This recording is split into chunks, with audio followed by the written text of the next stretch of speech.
श्रीसीतानाथसमारम्भो रामानन्दाय मध्यमाम् अस्मदाचार्यपर्यन्तां वन्दे श्रीगुरुपरम्परां। मङ्गलं भगवान् विष्णुः मङ्गलं गरुडध्वजः मङ्गलं पुण्डरीकाक्ष मङ्गलाय तनोहरः मङ्गलाय तनोहरिः। सभी भगवत प्रेमियों को जय जय श्री राम। आषाढ़ शुक्ल पक्ष की एकादशी से चातुर्मास्य प्रारंभ हो जाएगा। चातुर्मास्य मतलब 4 महीने का दिन, आषाढ़ सावन भादो पार काटे। 4 महीने का विशेष महत्व है, जिसे चौमासा कहा जाता है।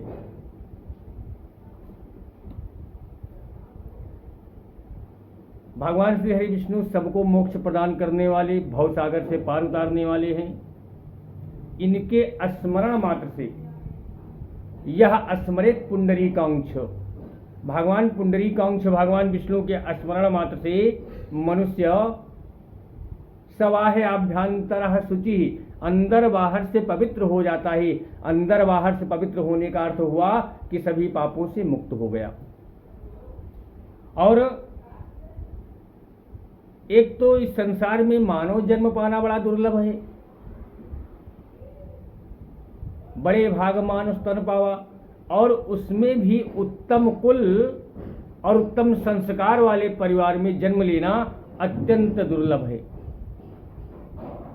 और कुलीन होने पर भी मान लिया उत्तम कुल में जन्म भी मिल गया तो दयालु स्वभाव का होना बड़ा कठिन है, क्योंकि तब अहंकार आ जाता है अपने पद का, अपने धन का, अपने प्रतिष्ठा का।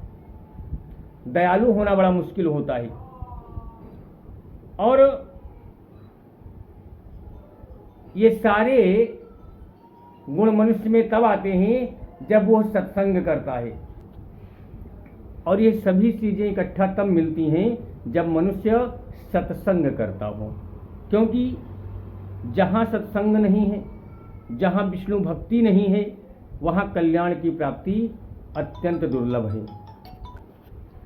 जहाँ सत्संग और विष्णु भगवान की भक्ति नहीं है, वहाँ कल्याण होना दुर्लभ है। और ये विशेषतः चतुर्मास्य में, चौमासे में भगवान विष्णु का व्रत करने वाला मनुष्य उत्तम माना गया है। सब तीर्थ दान पुण्य चतुर्मास्य में किए जाते हैं। जितने भी व्रत हैं, जितने भी तीर्थ हैं, जितने भी देव हैं, चतुर्मास आने पर सब भगवान विष्णु की शरण में जाकर के स्थित हो जाते हैं। और जो भी मनुष्य चातुर्मास्य में भगवान श्री हरि विष्णु को प्रणाम करता है, उसी का जीवन शुभ है। संसार में मनुष्य का जन्म और भगवान विष्णु की भक्ति दोनों ही परम दुर्लभ है। जो मनुष्य चातुर्मास्य में नदी स्नान करता है, वो सिद्धि को प्राप्त करता है। नदी स्नान करने मात्र से 4 महीने तक कंटिन्यू लगातार नदी स्नान किया जाए तो समझ लो सिद्धियां प्राप्त हो जाती हैं।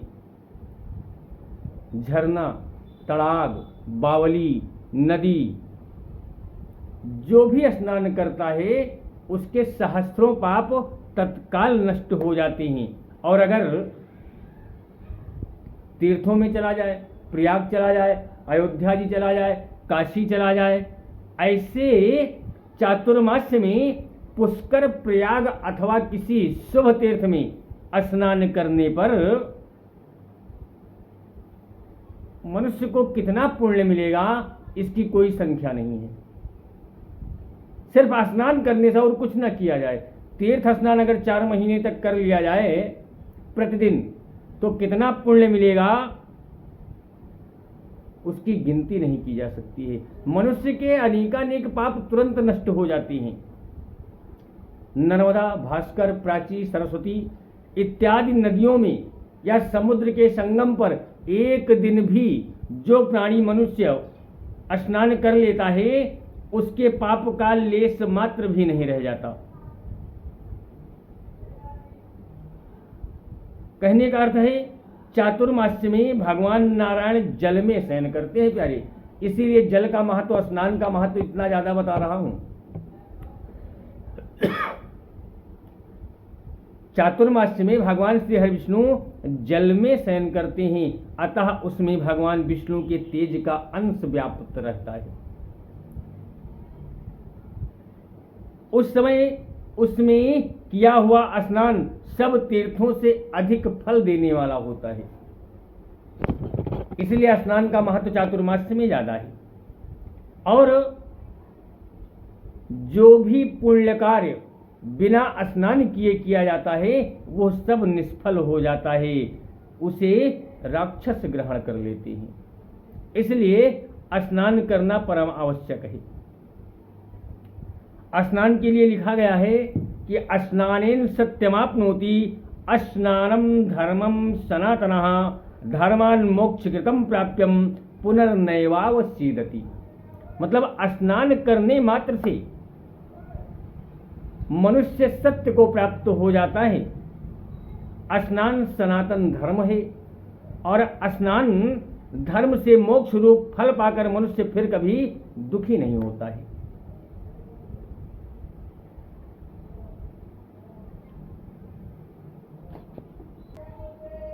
कुछ लोग रात को स्नान करते हैं और कुछ लोग संध्या के समय स्नान करते हैं। तो रात्रि में और संध्या काल में स्नान तब करना चाहिए जब ग्रहण लगा हो।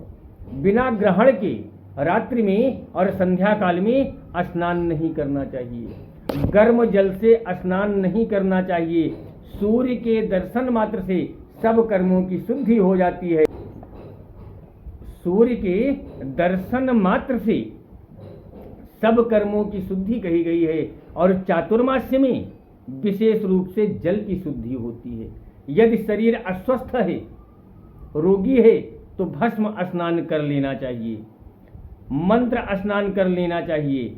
मंत्र स्नान मंत्र पढ़ करके भगवान श्री विष्णु के चरणोदक से अथवा भगवान नारायण के आगे जो तीर्थ है, क्षेत्र है, वहां के जल से अपने ऊपर प्रोक्षण कर लेने मात्र से स्नान का फल मिल जाता है। अगर आपका चित्त शुद्ध है तो आपको स्नान का फल मिलेगा। चातुर्मास्य में इसका महत्व बढ़ जाता है। स्नान तो रोज होता है, लेकिन चातुर्मास्य में स्नान का, दान का और सत्संग पूजन पाठ का महत्व कई गुना बढ़ जाता है। चातुर्मास्य में जब भगवान शयन करते हैं तो स्नान करके नित्य पितरों का तर्पण करना चाहिए।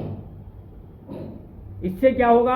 आपके पितर संतुष्ट होंगे, आपके ऊपर उनकी कृपा बरसेगी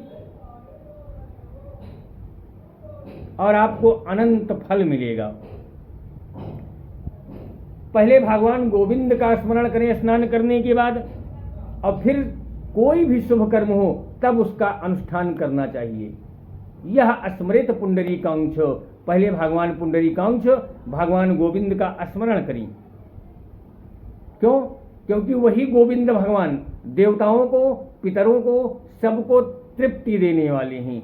इसलिए एक नाम लेने से सबको तृप्ति मिल जाती है।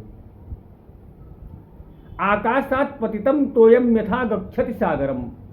जैसे आकाश से गिरा हुआ जल किसी भी भूभाग में गिरे, उनका अंत ठिकाना समुद्र होता है, उसी प्रकार सर्वदेव नमस्कारः केशवम प्रतिगच्छति। सभी देवताओं को किया हुआ नमस्कार गोविंद को ही, केशव को ही, माधव को ही समर्पित हो जाता है। तो भगवान गोविंद का स्मरण करने से समस्त सृष्टि का स्मरण हो जाता है प्यारे। चातुर्मास्य सभी गुणों से उत्कृष्ट समय है। इस 4 महीने में श्रद्धा एवं भक्ति से पवित्र सभी कर्मों का अनुष्ठान करना चाहिए, सत्संग करना चाहिए, ब्राह्मण भक्ति करना चाहिए, अन्नदान करना चाहिए, गुरु देवता अग्नि का तर्पण करना चाहिए, गोदान, वेद पाठ, सत्कर्म, सत्य भाषण, गोभक्ति और दान में प्रीति, ये सब धर्म के साधन हैं। ये सब धर्म के साधन हैं। और धर्म की ही साधना करनी है।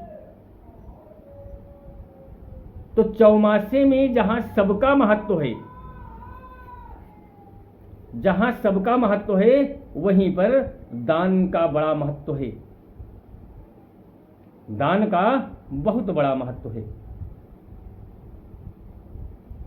सभी धर्मों में, खाली सनातन धर्म नहीं, सभी धर्मों की बात कर रहा हूं, सभी धर्मों में दान को विशेष महत्वपूर्ण बताया गया है।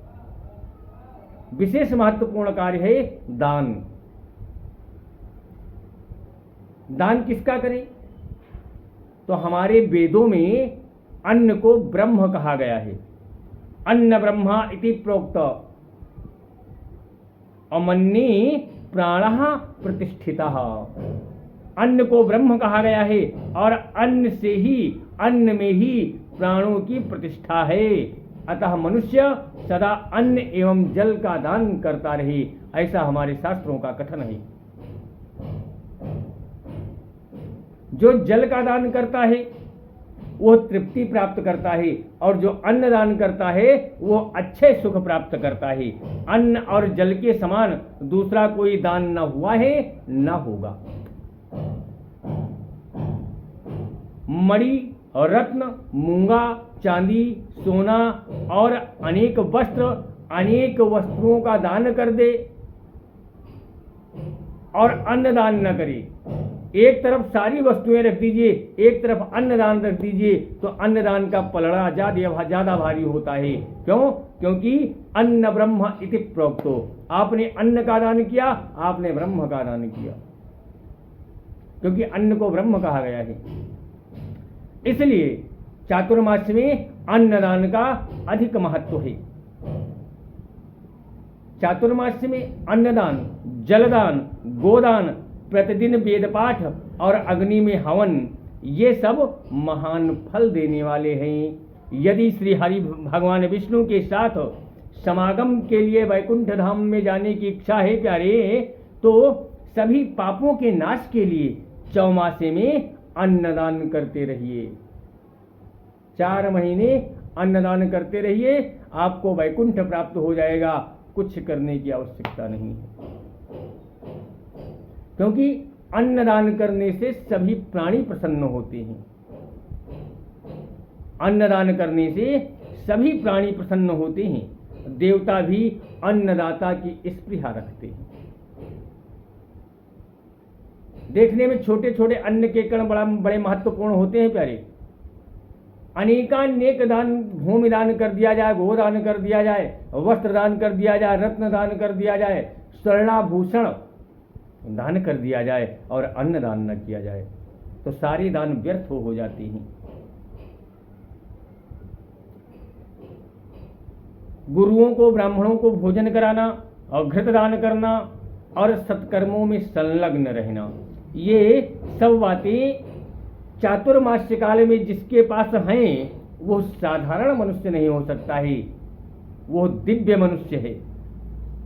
सद्धर्म, सत्कथा, सत्पुरुषों की सेवा, संतों का दर्शन, भगवान विष्णु का पूजन और दान में प्रेम, ये सब बातें चौमासे में दुर्लभ बताई गई हैं। क्या क्या दुर्लभ बताया गया है? सत्पुरुषों की सेवा, सत्संग करना, अपने धर्म में रहना, सद्धर्म करना,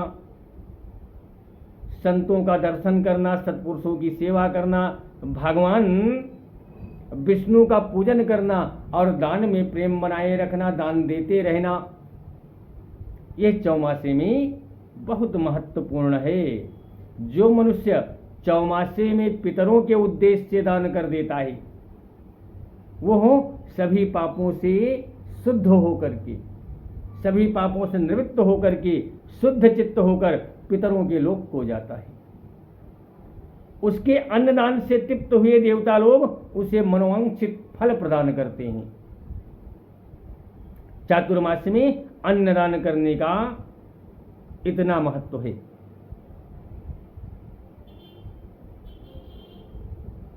अन्नदान जैसे अनेकानेक विधान हैं, जैसे सभी वस्तु दान करने का विधान है, दिन में ना करो, रात में ना करो, लेकिन अन्नदान ऐसा दान है कि न रात में निषेध है न दिन में निषेध है। और अन्नदान ऐसा दान है कि आप अपने शत्रुओं को भी अन्नदान कर सकते हैं। शत्रुओं को भी अन्न देना हमारे शास्त्रों में मना नहीं किया गया है। चौमासे में, जो कि आषाढ़ शुक्ल पक्ष की एकादशी चौमासा लगने वाला है ना, चौमासे में दूध, दही, मट्ठा अगर इसका दान किया जाता है तो ये महान फल देने वाला होता है, इसको जान लीजिए। दूध, दही, मट्ठा का जो दान कर देता है महान फल देने वाला होता है। क्यों? जन्म काल में जिससे शरीर पुष्ट हुआ है, जन्म काल से जिससे शरीर पुष्ट हुआ है, उस अन्न एवं दुग्ध का दान देना महान उत्तम है। साग देने वाला मनुष्य न कभी नरक में जाता है और न यमलोक का दर्शन करता है। वस्त्र देने वाला मनुष्य प्रलय काल तक चंद्रलोक में निवास करता है।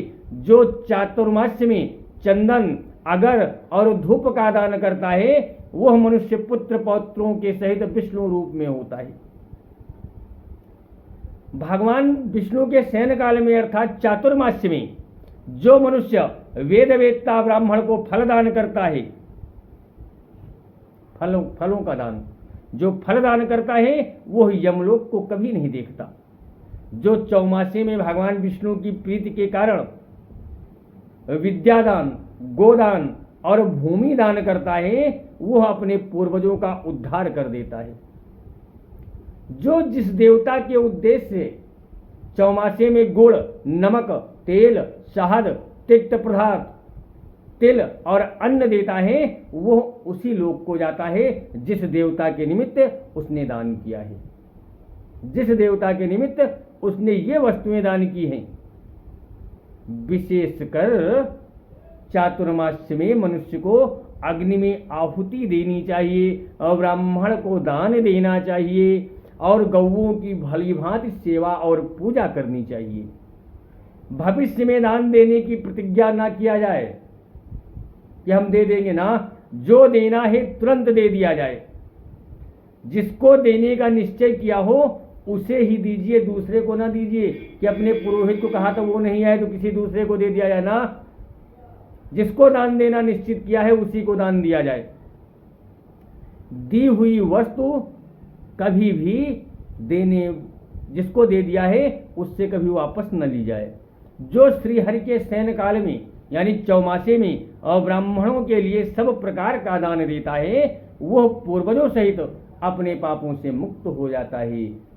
चातुर्मास्य के महत्व में, उसके महत्व को, उसके महात्म को, चातुर्मास्य में क्या करना चाहिए, क्या नहीं करना चाहिए, क्या त्यागना चाहिए, क्या पकड़ना चाहिए, ये सब अगले वीडियो में बताएंगे।